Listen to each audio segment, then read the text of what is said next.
Hello and welcome to the Sensibly Speaking podcast. This is Chris Shelton and I am the critical thinker at large. This is episode number 50. Big 50. Woohoo! And I am very happy about that and very happy that this has carried on the way that it has. And I think that this is going to carry on for 50 more episodes and many more after that. And this has been a really great experience, and this is, of course, Sensibly Speaking Podcast 2.0. And we are available on iTunes, Stitcher, YouTube, where you can see me on video as well, and now we are up on Google Play. So if you are Android-based rather than Mac or Apple-based, and you are subscribed to Google Play, you can catch the Sensibly Speaking podcast there also.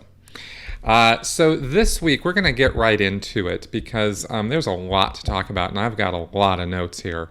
I've been doing just boatloads of research this week on a very hot topic item, and that topic is immigration. And, if you look, I just looked today at the news on the topic, just on immigration. If you just look this up, you have Clinton pledging fast-track immigration bill. You have, did Melania Trump break U.S. immigration laws? And apparently the Daily News is all over this. And, hasta la visa, Melania. So they got that going on, which, is somewhat ironic given Trump's position and statements, which we'll go over a little bit on immigration. Surge in Cuban immigration to U.S. continues into 2016. There are compelling reasons for immigration reform, from Tallahassee.com. Clinton says immigration reform top priority if elected. Immigration myths versus facts. New immigration policy needed for America. So this is clearly something that people are on about. And so I thought it would be well worth my time and yours to spend some time going over this topic, okay? This was made very much, I believe if you recall back to last year, Donald Trump made this his very first point of, in his presidential candidacy announcement, he talked about the wall that he wanted to build, to separate us from Mexico. And he talked about the fact that they were not sending over their best and brightest. You may recall some of the vitriol that emanated from that. You could at best, conservatively, you could say they were less than positive comments about immigrants from Mexico and Eastern Europe. And there are no shortage of opinions out there on this, okay? I realize that I am talking into a topic that I am not going to get universal agreement on, and this show is not about my opinions about immigration. I'm not going to talk about what I think about it, particularly in terms of political support for Donald Trump or Hillary Clinton or any of that. That's not what this show is about, okay? And it's definitely not what this episode is about. But you can't talk about immigration without talking about the fact that it's come up in the platforms of our, in our current election cycle from the presidential election. And that most of the opinions that have been formed on this are based pretty firmly on a lot of emotional rhetoric. And that has been coming out of politicians who I feel have agendas that they're not necessarily being fully upfront about, and that are based on a few cherry-picked facts, okay, that don't really communicate the bigger picture. And there is a bigger picture to a topic as large as American immigration, okay? And it really does matter what that big picture is. And it's important that we not get sucked down into the minutia, which is not representative of what's really going on. Okay, and I found out quite a bit about this and was very surprised at some of what I found, and I think you might be too. So instead of adding to all the minutia, right, taking an individual statistic or an individual anecdotal story and saying, okay, this is the picture, I thought it was time to talk Turkey about the reality of immigration. And, you know, we're a nation that's founded by immigrants who were escaping political tyranny and religious oppression. And for many years, this nation was built literally on the backs of those immigrants on both the East and the West coasts. Now, say what you will about how they were treated, they still came willingly by the hundreds and thousands for the promise of opportunity here, which was not afforded them in their home countries. And many of those immigrants came here and found that opportunity, and to this day still do. People talk about the death of the American dream, and that's a whole other issue. And I'm not saying that the American dream is what it has always been or what it's always been promised to be, and that there's a lot of propaganda connected with it. But this country, the United States, is still, in the eyes of the world, considered the nation and land of opportunity and liberty.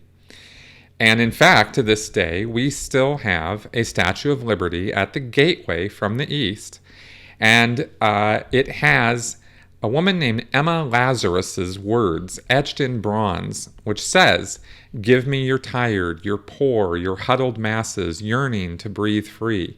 And most of us have heard that or know that quote. But actually, if you look at the entire poem, it says even more. And just bear with me while I read some poetry to you here. "Here at our sea-washed sunset gates shall stand a mighty woman with a torch, whose flame is the imprisoned lightning, and her name, Mother of Exiles. From her beacon hand glows world-wide welcome. Her mild eyes command the air-bridged harbor that twin cities frame. Keep, ancient lands, your storied pomp, cries she, with silent lips. Give me your tired, your poor, your huddled masses yearning to breathe free, the wretched refuse of your teeming shore. Send these, the homeless, tempest-tossed, to me. I lift my lamp beside the golden door." And that is how we represent ourselves to the rest of the world.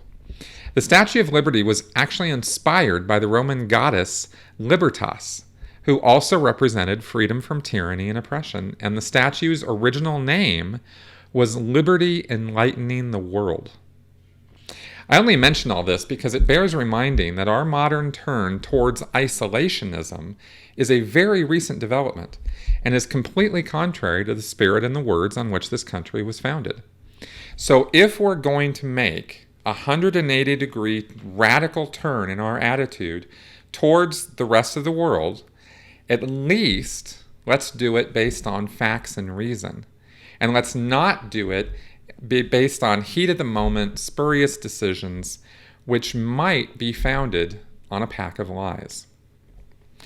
To start, I found the most recent statistical information I could dredge up from the Migration Policy Institute and the Department of Homeland Security, including up-to-date information on naturalization trends, enforcement, and temporary admissions to the country. The figures I'll give are from 2014 because those are the most reliable and verified. According to our census estimates, the U.S. population had 318.9 million people in 2014. 318.9 million. That's a lot of people. It's now at 322 million. There were a total of 42.4 million immigrants that year living in the country, not immigrants coming into the country. There weren't 42.4 million people walking into the United States. That's how many immigrants lived here, okay? Which is about 13.3% of the population. Now, that's not illegal immigrants only, okay? That's all immigrants. That's naturalized citizens, lawful permanent residents, people here on student or work visas, refugees, and those under political asylum, as well as undocumented residents. If you add their U.S.-born children into the equation, immigrant families make up 81 million people. or 26% of the population, which is huge. To this day, we are still very much a nation of immigrants. However, when we're talking about the controversy over immigration, we're mainly talking about illegal immigrants, and that's a whole different picture. Donald Trump and Ann Coulter, for example, have thrown around figures of 30 million, 34 million illegal immigrants. Trump said, "I don't think the 11 million, which is a number you've been hearing for many, many years, I've been hearing that number for 5 years. I don't think that is an accurate number anymore. I'm now hearing it's 30 million. It could be 34 million, which is a much bigger problem." Now, that's a direct quote from him. Now, when challenged as to where he's getting his data, he said, "I'm hearing it from other people, and I have seen it written in various newspapers. The truth is, the government has no idea how many illegals are here." Now, he's hearing it from other people. He's read it in newspapers. Really? Okay. That's some fact-based reasoning if I've ever seen it. So based on Donald Trump's hunch of 30 to 34 million illegal immigrants in this country, people are outraged. Well, they shouldn't be. When Trump's campaign was contacted by PolitiFact to find out where he came up with that number, they declined to comment. The reason Trump's campaign can't comment on this is that the truth is not on his side. Not even close. The government keeps very close tabs on the U.S. population and what it consists of, where it comes from, who it is. And they've been doing it for decades, and they're actually pretty good at it. And I've included links for everything I'm going to talk about in this show in the show notes. Okay, so you can look up and see all the information I'm going to give you here and where it's sourced from. In 2014, 1.3 million foreign-born individuals moved into the U.S., and that was up from 1.2 million the year before. Okay, so where did they come from? All these immigrants. Okay, this is not just illegal immigrants, this is immigrants total. Well, it might surprise you to learn that most of them came from India, 11% of them, followed by China, 10% of them, then Mexico, Canada, and the Philippines. So that's where we're getting a lot of our people from. Immigration was actually on the decline for decades, from the 1920s all the way up until 1970. Because of restrictive legislation, World War II happened, and back then there were natural origin admission quotas, which Congress canceled in 1965. There were always people coming into the country by the millions each year, but numbers-wise, things have really taken off since 1970, and there's a much wider racial diversity in this country now, which can be pretty easily traced to doing away with those admission quotas when President Lyndon Johnson, signed the Immigration and Nationality Act of 1965. Now, you might not know anything about this and are thinking, so what, who cares? Actually, this was a really big deal, and probably something you've not heard about or thought about too much, but it has everything to do with why we have such a racially diverse country now. Just to put things in perspective a bit on that, because it is kind of relevant to today's situation with talk about banning and barring immigrants. What we do with our immigration policies has a lot to do with how other countries view us. If you think that doesn't matter, I'd ask you to please think again. This has everything to do with our foreign policy and how it is shaped. In the early decades of the 20th century, the U.S. had an almost closed-door policy on immigrants from Latin America and from Asia, specifically now. After World War II, there were a lot of new countries springing up from colonies who had gained independence. In fact, 40 countries, totaling 1/4 of the world's population, gained independence between 1945 and 1960, just a 15-year period. It was practically a whole new world. And those countries had voices in the newly formed United Nations.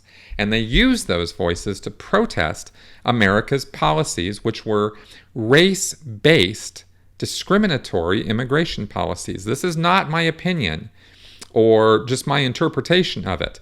Just go look up the policies. They specifically excluded immigrants based on their country of origin. And some of those policies fostered an atmosphere of hostility towards the U.S., and rightly so. By 1956, with all of this, international fervor over this, and protesting about U.S.'s immigration policies, there was bipartisan support to end the national origins quotas. AFL-CIO President George Meany said, "Part of our program to combat world communism must be a willingness to welcome a reasonable number to our own shores." And 78% of white Americans polled in August 1963 believed that race discrimination in general in the U.S. harmed it abroad. Now, perhaps nowhere was this kind of discrimination more evident than in our commitment to fight for South Vietnam in the Vietnam War. Republican John Lindsay said, "This nation has committed itself to the defense of the independence of South Vietnam. Yet the quota for that country of 15 million people is exactly 100. Apparently, we are willing to risk a major war for the right of the Vietnamese people to live in freedom at the same time as our quota system makes it clear that we do not want very great numbers of them to live with us." It was actually the conservative Democrats who blocked a lot of this legislation from changing until Democrat Representative Francis Walter died in 1963. And you can look him up. He was quite the shining character. Amongst many other things, Walter had been the chair of the House Subcommittee on Immigration and Naturalization, and he'd been making sure that none of the immigration reform bills were moving past committees so that they could be voted on. All right, so let's look at some numbers. In 1970, 9.6 million foreign-born people lived in the United States. 9.6 million. By 1980, that figure had gone up to 14.1 million, and it had more than doubled to 19.8 million by 1990. Huge influx of people. As I said earlier, by 2014, that figure was 42.4 million, or about 13.3% of the U.S. population. Okay, that's current figures on how many immigrants live here, legal and illegal. Okay. Before 1965, immigrants were largely from European countries, mainly due to that quota system I mentioned, which blocked immigrants from Asia and Latin America. In 2014, Mexican immigrants are the largest part of the foreign-born population of the U.S., at about 28%, followed by India, China, and the Philippines at about 5% each. So now let's look at illegal immigrants. According to the Pew Research Center, the number of unauthorized immigrants in the U.S. has actually stabilized in the last few years after decades of rapid growth. Okay, the graph just goes up, up, up, and then it stabilizes over about the last 7 to 10 years. In 2014, out of 42.4 foreign-born people here in the U.S. total, 11.3 million of them were here illegally. Okay, and it's been that way for the last 5 years, actually going down from 12.2 million in 2007, which is where it peaked. The illegal immigrant populace was highest in 2007. Now, there's a lot of numbers I'm throwing around here. So what does this mean in practical terms? Well, out of 320 million U.S. residents, 11.3 million illegal residents mean 3.5 out of every 100 people are breaking the law just by being here in the U.S. Okay, 3.5 out of every 100. So is that a lot of people? Are we being overrun by illegal immigrants? No. No, it's not a lot of people, and no, we are not being overrun by illegal immigrants. However, there are many people in the U.S. who think things about illegal immigrants which are just not true. For example, the debate about illegal immigrants seems mainly to focus on the idea that they are mostly Mexican criminals who are subsidized at taxpayer expense so they get welfare, free medical care, and have to pay less than Americans for tuition or education, and that they commit crimes against Americans. There's also the case being made against birthright citizenship, meaning that when someone is born to illegal immigrants in this country, those children should not be granted U.S. citizenship, but instead should be considered criminals just like their parents. Little of this was first originated by Donald Trump, but he has certainly gained a lot of followers by trumpeting these memes. For example, on October 13, 2015, Donald Trump tweeted, quote, "Notice that illegal immigrants will be given Obamacare and free college tuition, but nothing has been mentioned about our veterans." This was retweeted 17,000 times and liked by 26,000 people, none of whom are saying or forwarding anything factual. The breakdown of where illegal immigrants are coming from varies, but the majority are from Mexico, followed by Central and South America, and then Asia. 60% of them are in only six U.S. states. California, Texas, and Florida are no surprise, but New York, New Jersey, and Illinois certainly are. However, migration is occurring throughout the U.S., and Nevada right now has the largest share of our unauthorized immigrants at 8%, with states like Idaho, Maryland, Nebraska, and Pennsylvania also seeing increases. Okay, so now let's look at the workforce. We have a workforce of people here in the United States, able-bodied people who are capable of going to work or who are working. So unauthorized immigrants or illegal immigrants make up 5.1% of that total labor force. Not all of them are actively working right now.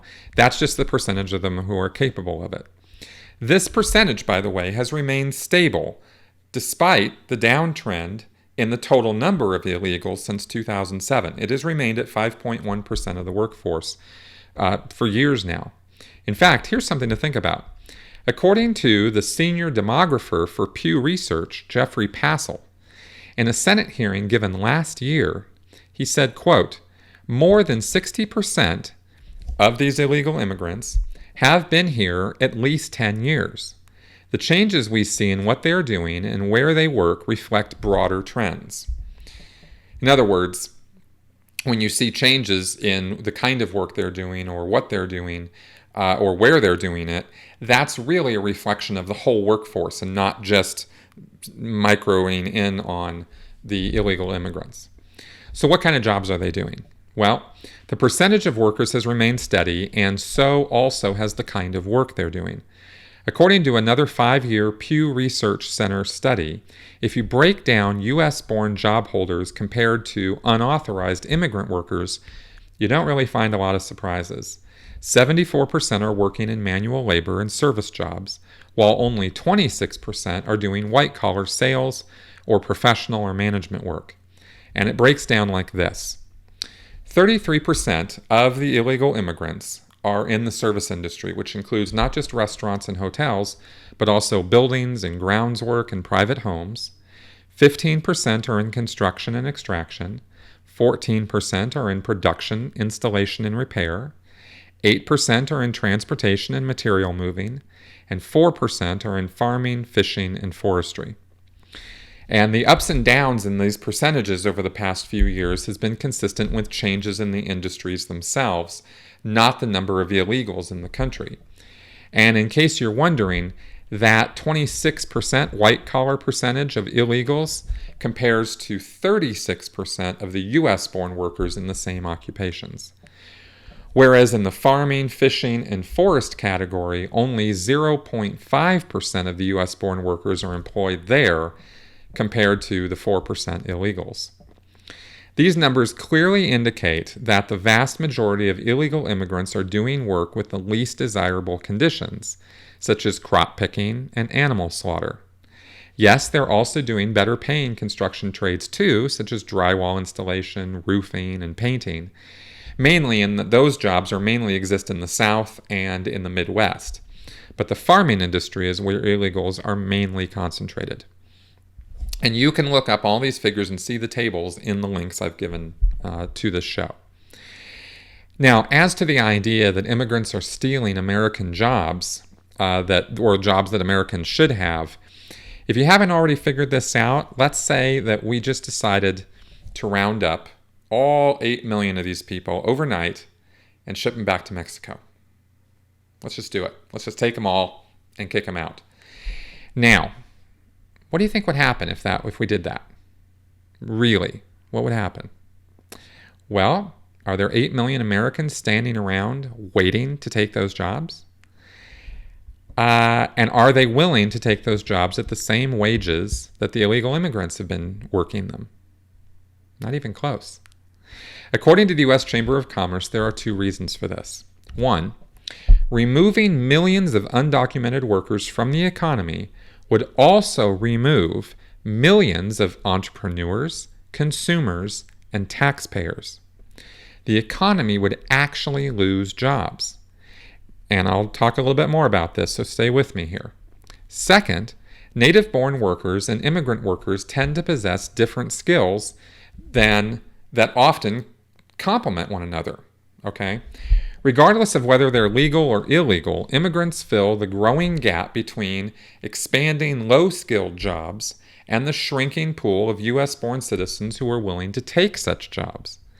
Because these immigrants are willing to do the grunt work, so to speak, this provides opportunities for investors and entrepreneurs to expand businesses in farming, retail, landscaping, restaurants, and hotels, and this creates more middle-class jobs in management, design, bookkeeping, engineering, marketing, etc. You see how that works, right? Basically, they fill a need at a fundamental level which businesses can then be built on. If you take that away, if you take that fundamental away, you're literally cutting off a lot of these businesses at the knees, and they'll collapse. This is why understanding how our economy really works and understanding the role that immigrants play in our economy is so important.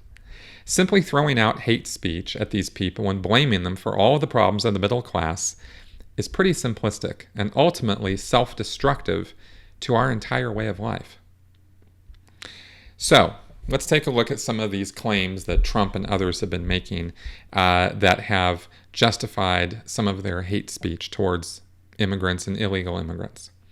Are they eligible for welfare, illegal immigrants? No.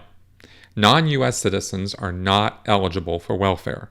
In fact, according to the IRS, the Institute on Taxation and Economic Policy, and the Congressional Budget Office, illegal immigrants pay billions to state and local taxes each year and contribute more in payroll taxes than they will ever consume in public benefits. That's a strong statement, but it's backed up with hard figures. For example, according to the Social Security Administration, unauthorized immigrants have paid $100 billion into the Social Security Fund over the past 10 years, even though they are never going to see a penny of it. Stephen Goss is the chief actuary of the Social Security Administration, and he told CNN Money in November 2014 that, quote, without the estimated 3.1 million undocumented immigrants paying into the system, Social Security would have entered persistent shortfall of tax revenue to cover payouts starting in 2009. Illegal immigrants don't qualify for welfare, food stamps, Medicaid, and most other federal public benefit programs. Even legal immigrants can't get benefits until they've been in the U.S. for more than 5 years, according to that same CNN Money article. And for those who are able to get such benefits, check this out. They're 25 to 37% less likely to even sign up for them than U.S.-born citizens. Now, the children of illegal immigrants who are born in the U.S., so-called anchor babies, are entitled to social benefits because they're U.S. citizens. And that seems to be where the myth comes from that illegal immigrants are gaming the system. However, the numbers speak louder than the rhetoric and indicate that illegal immigrants are not committing massive fraud or taking undue advantage of the welfare system. In fact, according to a CBO report on the Comprehensive Immigration Reform Act of 2007, if immigrants were to become legal, this would increase federal revenues by $48 billion. Now, $23 billion of that could go to increased costs from the use of public services. In other words, if we made them legal, just like that, then $23 billion could start going towards these now legal immigrants for things like Medicaid and welfare and things like that. But that still leaves a net surplus from the money that we're getting from them of $25 billion. That's a lot of money that could come from simply making it easier for people to become legal citizens. So, are they eligible for free medical care? Being an illegal immigrant stops most of them from being eligible for anything other than basic emergency services at an emergency room or government-funded community health clinic. However, this is far from a free-for-all or blank check for medical benefits. If someone is seeking asylum or is a refugee, if they're a victim of trafficking, or if they're not being deported because of something like the Convention Against Torture Act or a few other conditions, then that's a different matter if they fit any of those categories. But here we're talking about a very tiny percentage of people. Those people who are seeking asylum, refugees, these are not large numbers of people. It doesn't even number in the millions. So when Donald Trump or South Carolina Republican Representative Joe Wilson and anyone else are claiming that illegal immigrants in the U.S. get to sign up for Obamacare, they're either being disingenuous or they literally do not know what they are talking about. The only exception to this is in the state of California, which specifically passed a bill proposed by Senator Ricardo Lara and approved by Governor Jerry Brown after passing the state Senate less than 2 months ago. Now, the U.S. Department of Treasury still has to approve this before it can go into effect. So right now, nothing's happening. But in California, the state, any state actually, has the power to attempt to give illegal immigrants in that state Medicaid or other state-funded medical services. And California has also done this due to voter pressure, which comes from the population of the state and is not mandated by government fiat. Also, the funds for this come from the state level and are not coming from federal funds. And this is really important. No taxpayers in Nebraska are going to ever pay for illegal immigrants in California to get medical care. Okay, that's not coming from federal funds, and it never will. Okay, there's chatter and talk and whatnot about it, but the way things are worded and the way these bills work, that's not how it works. Okay, now, are illegal immigrants eligible for better tuition or college subsidies than U.S. citizens? This is something else Trump has said. Okay, here's the facts. There is no federal program that grants illegal immigrants free college tuition. Not even dreamers, meaning undocumented children who were not born in the U.S. and therefore not eligible for automatic citizenship. Okay, so those guys come in, and there's this whole program put together, and it's called the DREAM Act, and that hasn't even been passed. So these kids can apply for a deferred action for childhood arrivals. It's called a DACA or a DACA. And that will allow them to stay in the country for 2 years and get work permits, but they don't become citizens, and they're not eligible for any federal student aid. They may be able to obtain state or college-level financial aid if they've gone through the process of getting a Social Security card, and they may also be eligible for in-state tuition. And we're going to go over a specific on this later, which is going to show that these mays and could-bes are really mays and could-bes. None of this stuff is guaranteed, and nobody is just handing these people money or tuitions or scholarships. So none of that is like what Trump tweeted when he said they get free college tuition. That statement was actually just an utter lie. So what does it take to become a U.S. citizen, a legal citizen? How long is the process, and how many applications are in the system and that sort of thing? So one of the most frequent comments I saw when I was looking at many of the political rhetoric articles about this was things like, they're simply breaking the law. They just need to follow the law and get legal in this country. All right, well, That's a nice sentiment, and technically it's true, but it's also incredibly ignorant because it shows that most Americans have no idea how difficult it is to become a U.S. citizen if you didn't have the good fortune to be born here. According to the State Department, there are 4.4 million waiting for approval to get visas, and the length of time it can take for approval can be years or decades. In some countries, such as the Philippines and Mexico, people have been waiting over 20 years for approval of a family-sponsored visa. Immigrants can legally get into the U.S. by being sponsored by an employer or a family member. They can enter the country as refugees, or they could receive one of the selectively distributed professional or diversity visas. The diversity visa program makes 55,000 green cards available to persons from countries with low rates of immigration to the U.S. So guess what? Mexico ain't getting any of these. So let's get real about this. Okay. Imagine if your life depended on moving to Canada or Australia. Literally.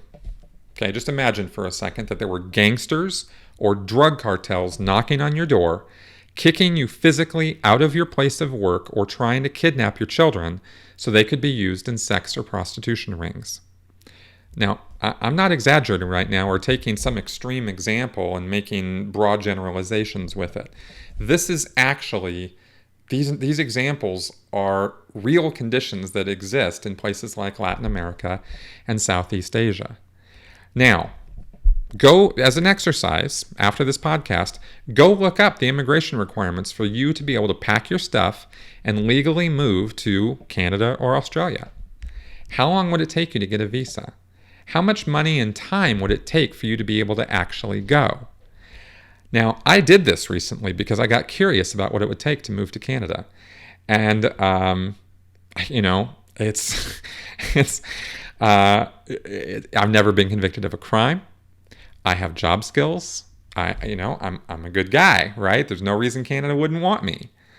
It would take me months, maybe over a year, before I could get a visa to go live in Canada. Now, I don't know anybody in Canada who's going to sponsor me. I don't have a job waiting for me in Canada. So I'd have a pretty hard time of it. And that's just to get a visa to move there, not become naturalized there, where I would go for dual citizenship or Canadian citizenship. That's a whole nother process after I get my visa. But just that little thought exercise there, okay? That's not actually even the situation with what we're talking about with illegal immigrants who are already here in the U.S. What does it take for them to become citizens? Well, if you have the idea that they simply need to go down to the INS and fill out some paperwork and get a green card and that will magically appear in their mailbox, no, that's not how it works, not even remotely. In fact, the truth is that it is nearly impossible for an illegal immigrant in this country to become a U.S. citizen. A woman named Catherine Ochoa told her story on Quora, and I think it will help give a realistic perspective on this whole thing. Now, her whole story is too long for me to read the whole thing here, but I'm going to go over the most important parts, and the link to her whole story is in the show notes.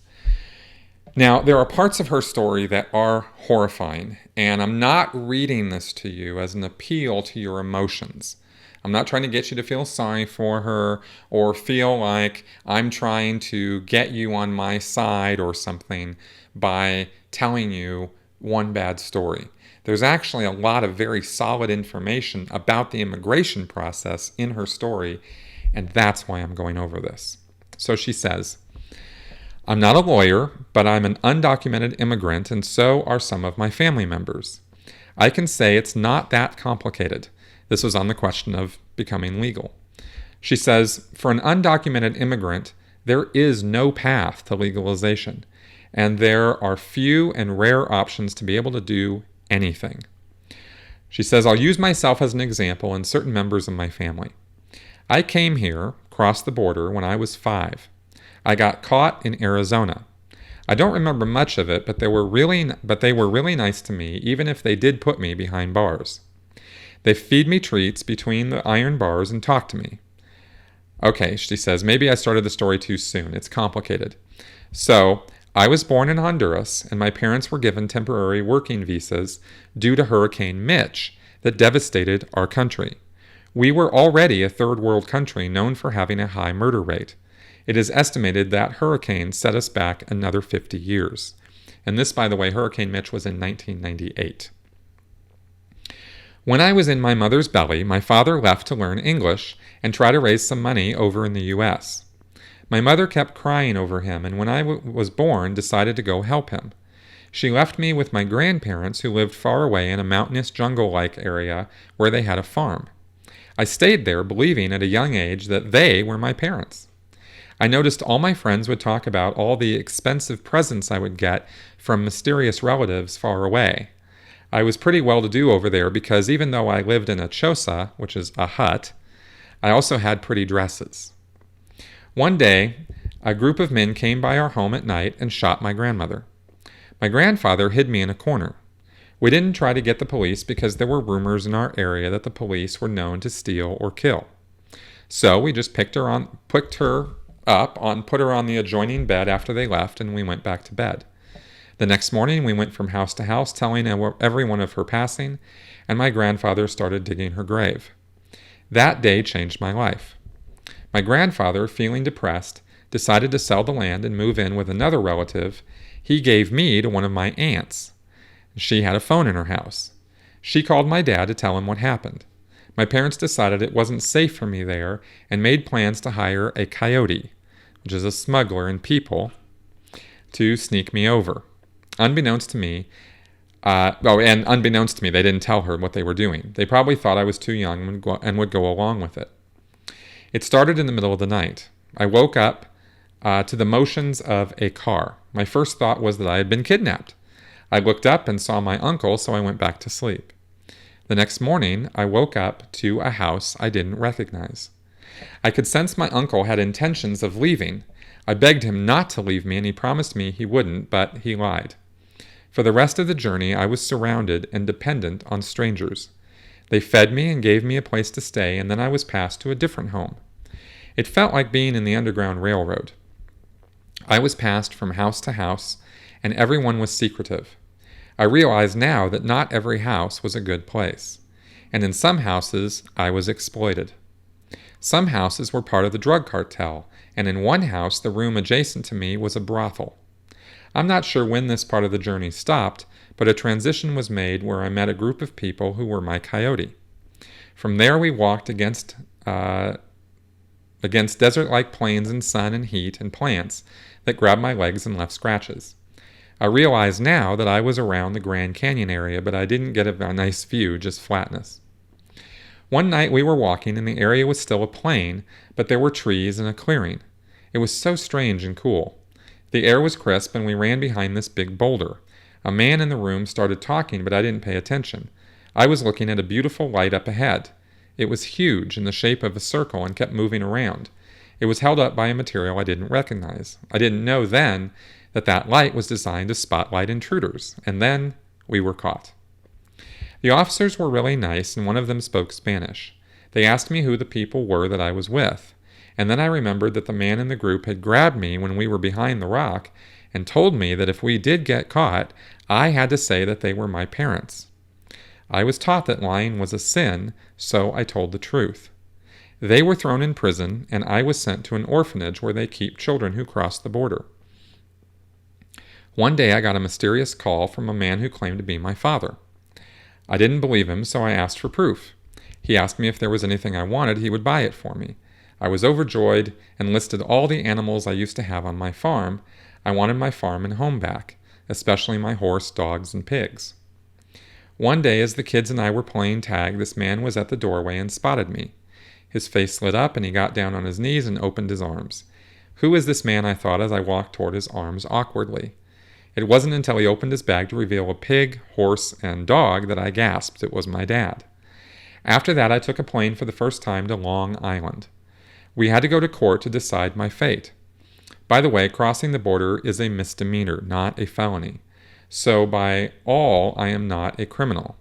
People say that I can just go back, return, and do it legally, and the truth is, I can't. What's done is done. If I leave, I can't come back. Crossing the border a second time is a felony and will not be tolerated by the government. That being said, my parents tried to plead to let me stay, trying to say that I came due to the hurricane. The U.S. Citizenship and Immigration Service double-checks everything, and they determined my parents were lying since I came a year too late for the program my parents were trying to put me in. In the end, the judge ruled that since I was a minor and had no one to care for me, I would be allowed to stay, but I was granted no status. I was an alien. Flash forward to my senior year. I was a top student and had been accepted into Mount Holyoke, an all-girl Ivy League school. Too bad I couldn't go. I didn't qualify for financial aid, even though my family was poor and we were going bankrupt. Financial aid requires legal status. So do most scholarships. In fact, when I did a search of scholarships, I could only find about 15 I was able to apply for. Not having legal status really narrowed down my options. I managed to win two $1,000 scholarships, but seeing as the tuition was $42,000 a year, it wouldn't even make a dent. I found out I couldn't get government loans and grants. Since I didn't have legal status, I also couldn't drive or work. I felt like everything I worked for was falling apart. There is a bit of good news. That same year, 2012, Obama passed a deferred action. I qualified, but it's all temporary. In fact, right now, I'm not working because I had to get my temporary permission renewed. I've been 2 months now for it to come, and still nothing. My aunt just got her permission. As you can imagine, something this temporary is really bad for employment. Most people don't want to hire someone who is only allowed to work for a certain amount of time. This, however, grants me no legal status at all. It does, however, put me on the grid, so to speak. They know where I live now and have my fingerprints on record. What I have is an alien number. Interesting, right? In the back of my license, I am referred to as a temporary visitor. So again, no legal status. Also, I should mention the DREAM Act that was passed in my state of New York. The DREAM Act that was passed allows immigrants who live in the state to use in-state tuition. Before, we had to pay out-of-state. The entire DREAM Act was not passed, so we still don't qualify for financial aid, although some states allow this, but the immigrant needs to have gone to high school in that state and have lived there a certain amount of time. California is an example of a state that does this. So this is the life of an immigrant, a lot of buts and no's.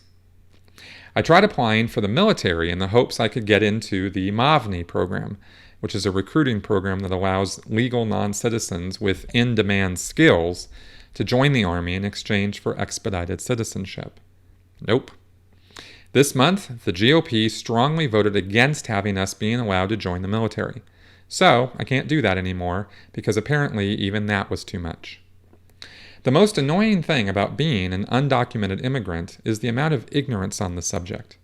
A lot of people confuse illegal with legal, which are two totally different things. A legal immigrant can get married to a citizen and become a citizen. They can also apply for an adjustment of status. I can't do any of these things. When I was 18, my family and I went to multiple lawyers, and I was told the same thing. There is no way for an illegal immigrant to become a citizen. There simply isn't a path yet. It's really annoying when the majority of people think immigrants have it easy. We don't. We have to pay taxes, and we're not allowed to receive any benefits from the taxes we pay. In other words, we don't qualify for food stamps, welfare, Social Security benefits, and retirement. We don't get any of these, even though we have to pay for them. People believe that I can just get married to a citizen. Nope. They also believe that I can just go back and come back legally. Nope. If someone were to leave the U.S. after coming here illegally, there is a 10-year bar. And if they attempt to re-enter, it becomes a felony. There's no way to come back after you cross the border. It's just too hard. These were my options from my immigration lawyers. 1, I could have a job sponsor me. But most jobs don't sponsor undocumented immigrants, and the ones that do usually want someone who is highly skilled and has a degree. Not to mention, it takes a long time.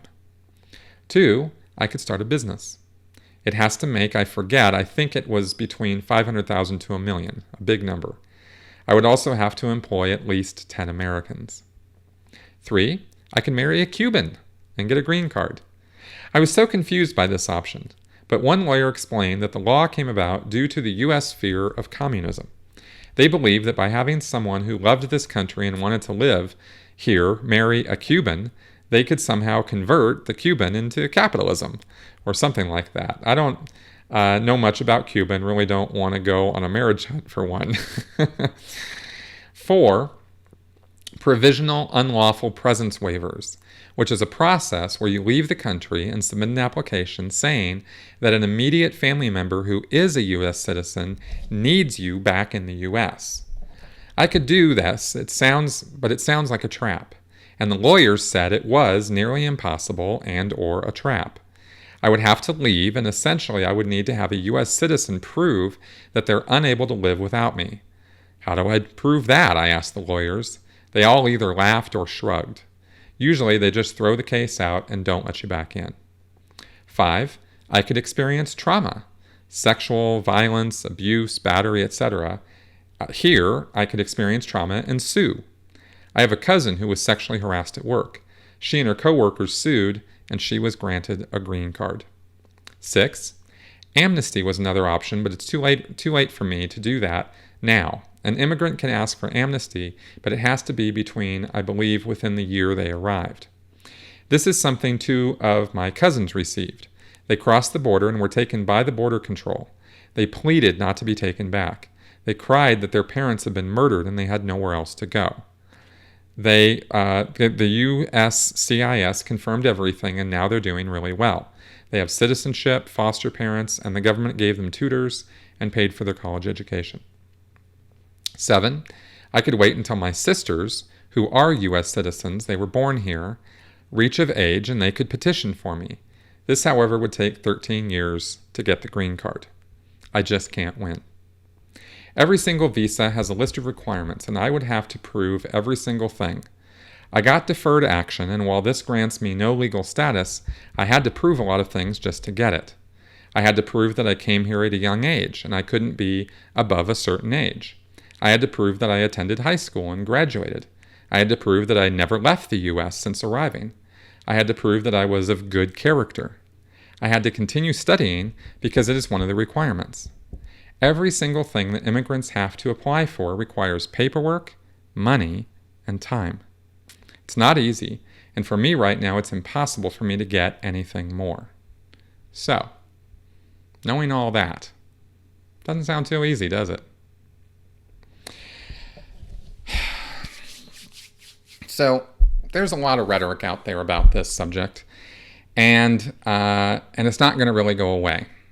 And I know that it's a pretty broad generalization to say this, but generally speaking, in my experience, when there is so much divisiveness and ill will generated on anything, that usually comes about from ignorance and emotional rhetoric being drummed up to create scapegoats and create a victim mentality which lets people point the finger at someone else for their own problems. And this kind of thinking, it doesn't just happen, it's created. Our nation is gigantic, and it's one of the largest in the world. Our economy is also gigantic, and there is not one single source for anything that's going on in it. The blame game that politicians play is designed to distract you with appeals to your emotions, get you angry, and most importantly, get those politicians into power or keep themselves in power once they have it. They will literally say anything to try to get your vote or make it seem like they're on your side. And I'm not just talking about Donald Trump, I'm talking about all of them. In this case, I wanted to talk some facts about immigration because this seems to be an area where there are a lot of lies being told. And unfortunately, those lies are also being believed by far far too many people. Whatever you're going to do with this information, I hope you find it useful and that this podcast has been helpful in some way. I would very much like your comments and feedback on this, and I would also really love it if you would link this podcast in areas where you think it might do some good on this particular topic. We need to get the facts out there about the situation with immigration in the U.S. Yes, illegal immigration is a problem. Yes, people should not be pouring into this country from other countries illegally. But to blame just them for that problem is short-sighted and I think pretty selfish, personally, because I believe in the tradition of this country. Now to get into what I think. And I think that the Statue of Liberty and the words that are on that, I think the tradition of how our country was founded and how it was built, I think those things mean something. And I think that it's on us to continue a tradition in this world of liberty and freedom and democracy, whatever that might mean. Yeah, we got all kinds of problems in this country. We have all kinds of shortcomings and corruption and issues with our government. But would you really rather live somewhere else? Do you really blame other people for wanting to live here? Do you think they're so wrong in wanting to do that?